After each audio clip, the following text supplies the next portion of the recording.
Bonjour à tous, donc je vous retrouve aujourd'hui pour mes favoris du mois de septembre. Je suis vraiment désolée d'être aussi en retard, mais du coup comme j'ai repris le travail, j'ai eu beaucoup de mal à trouver un moment pour vous filmer cette vidéo.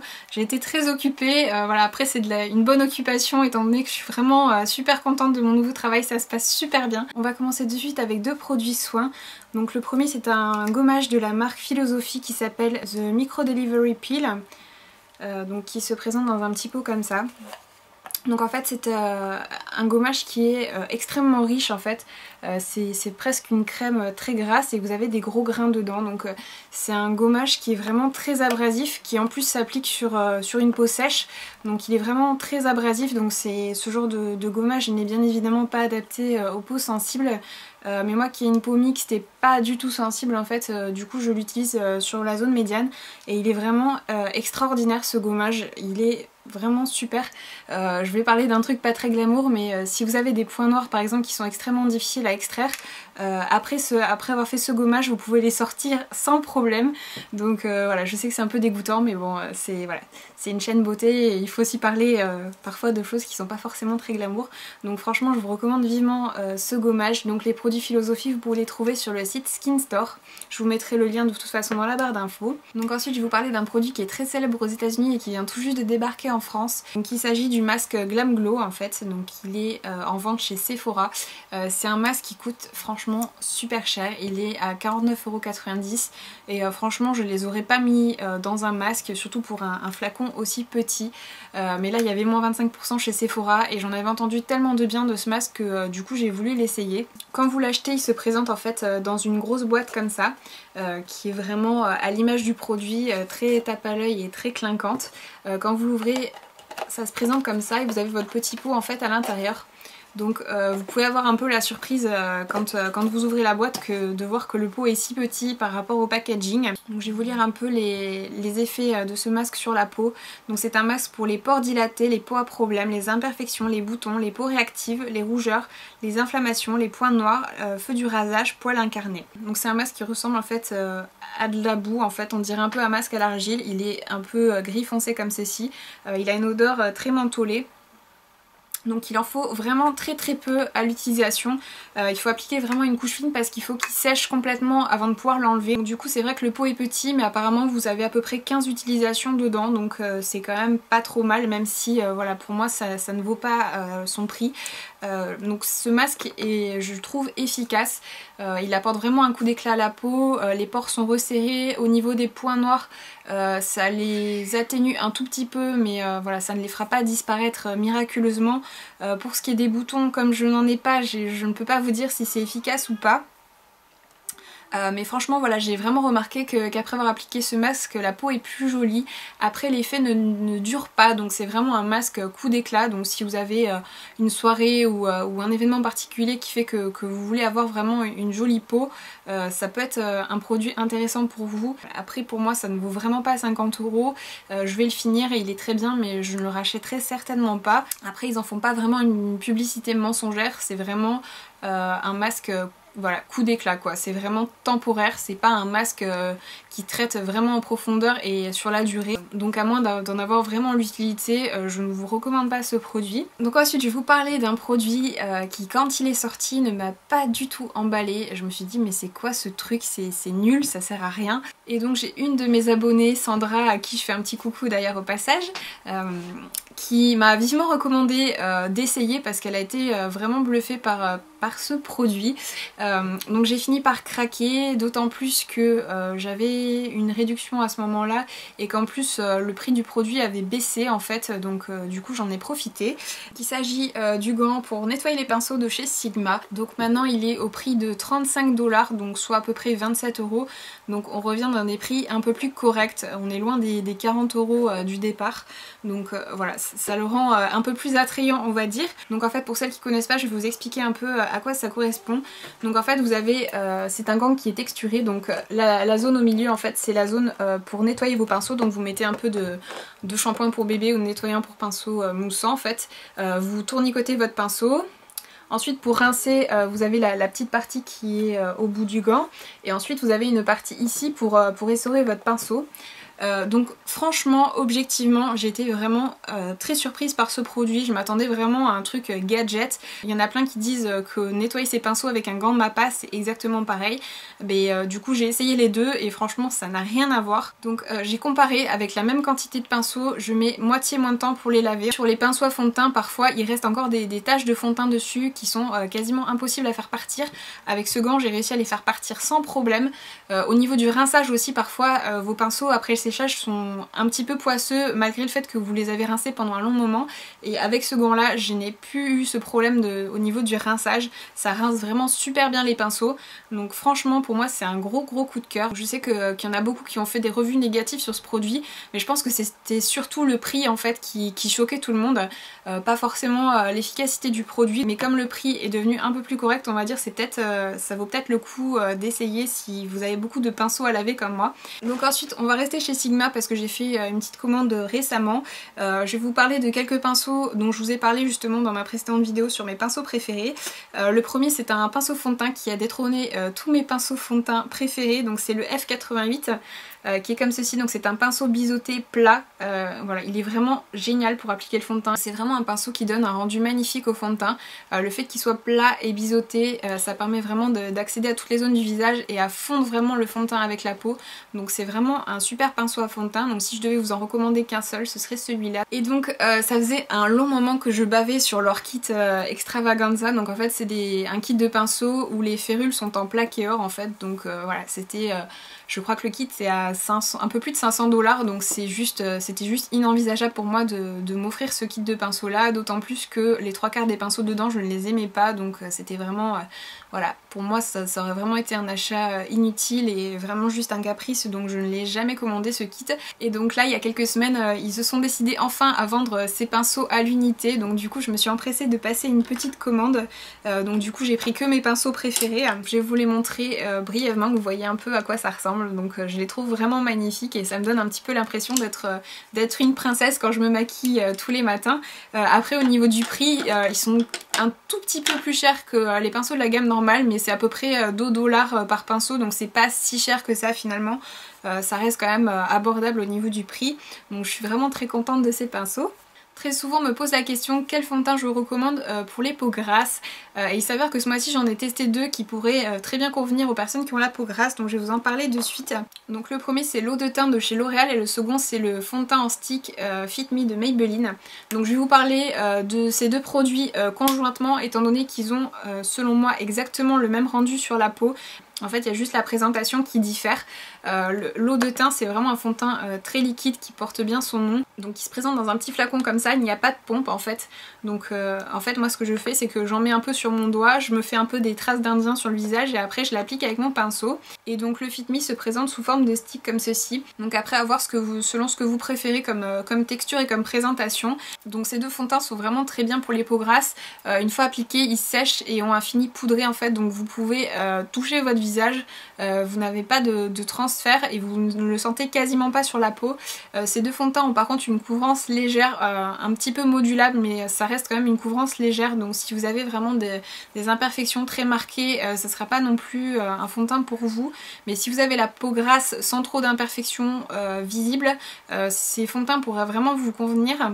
Après moi personnellement j'ai la peau mixte et ma peau est plutôt sèche au niveau des joues, donc du coup j'ai un petit peu de mal à supporter ces fonds de teint. Pour les peaux sèches je pense qu'ils pourraient être vraiment très inconfortables et ils pourraient donner un effet un peu cakey si vous avez des petites zones de sécheresse, donc voilà, je vous les recommande vraiment pas pour les peaux sèches. Et ils peuvent être pas mal aussi pour les peaux mixtes, si vous n'avez pas la peau très sèche au niveau des joues, ça devrait être supportable pour vous. Donc ensuite j'ai enfin réussi à mettre la main sur la poudre de riz Java de chez Bourjois. Donc c'est une poudre qui est légèrement irisée en fait, qui est comme ceci. Elle a un fini transparent sur la peau et donc il y a vraiment des légers comme des micro paillettes, mais c'est vraiment très subtil on va dire. Elle a une odeur à tomber et le packaging est vraiment trop mignon. C'est vraiment, voilà, ça fait vraiment très vintage et j'adore, franchement c'est vraiment trop mignon. Donc cette poudre là, au départ je l'avais prise en fait pour poudrer le dessous de mon œil, parce que justement je trouvais que les petites particules réfléchissantes ça pouvait donner un joli rendu à l'anti-cerne. Malheureusement cette poudre ne fixe pas vraiment très bien l'anti-cerne, surtout que j'ai beaucoup de ridules sous les yeux, donc du coup j'avais mon anti-cerne qui filait très vite dans les plis. Par contre c'est vraiment une poudre qui est vraiment très bien pour les peaux sèches. Elle est pas du tout asséchante, elle est vraiment très confortable, et le fait qu'elle soit légèrement irisée, ça ne vous donne pas ce côté un peu cakey que vous pouvez avoir avec d'autres poudres. Donc franchement voilà, si vous avez la peau sèche, je vous recommande vraiment cette poudre, elle est vraiment super bien, et en plus elle a une odeur à tomber et le packaging est vraiment trop mignon. Donc ensuite j'ai énormément utilisé 2 highlighters ce mois-ci. Le premier c'est un highlighter de chez Illamasqua, donc c'est le Aurora. Donc la caméra ne lui rendra pas justice malheureusement, mais au niveau de la teinte je trouve qu'il est quasiment identique à la poudre signée de chez Chanel, à la différence que c'est un highlighter sous forme de crème. Donc d'ailleurs je le porte aujourd'hui. En fait il est un peu rose pâle avec des genres de...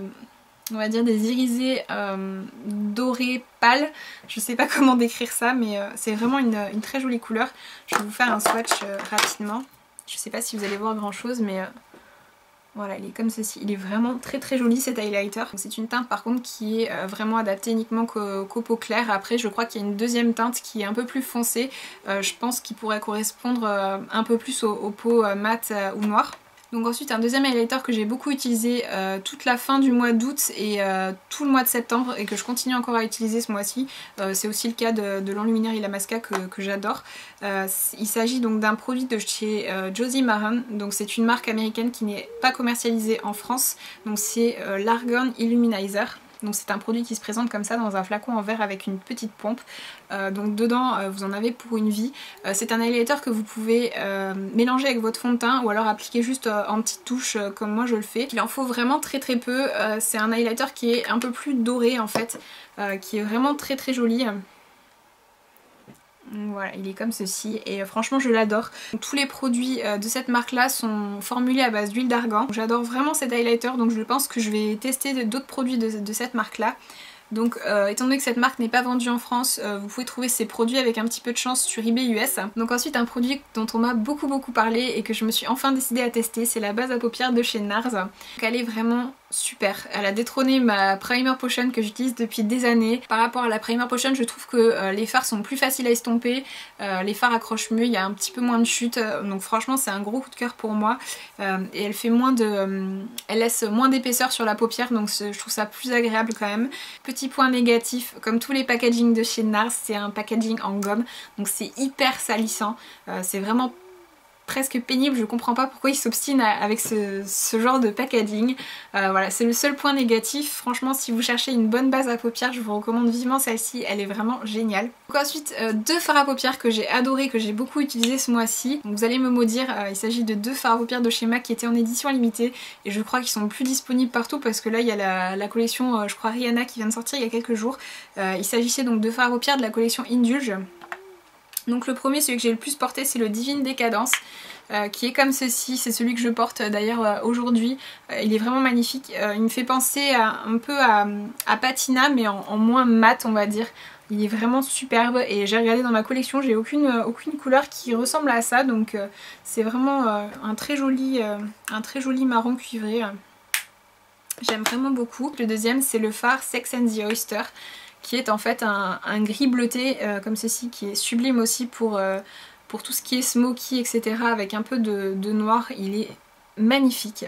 Donc c'est une couleur pareil que je n'ai absolument pas dans ma collection, donc ça faisait très longtemps que je n'avais pas craqué pour des fards à paupières MAC et franchement je suis pas déçue de ces 2 fards, ils sont vraiment superbes, donc si vous pouvez encore les trouver, foncez. Donc ensuite si vous lisez mon blog, vous êtes déjà au courant, ça fait de longues années que je cherche le mascara parfait, j'en avais trouvé quelques-uns qui étaient pas mal mais j'ai jamais trouvé le mascara parfait, il y avait toujours un petit quelque chose qui me dérangeait et là j'ai enfin trouvé la perle rare, donc je suis trop contente, je pense que je n'en changerai plus jamais.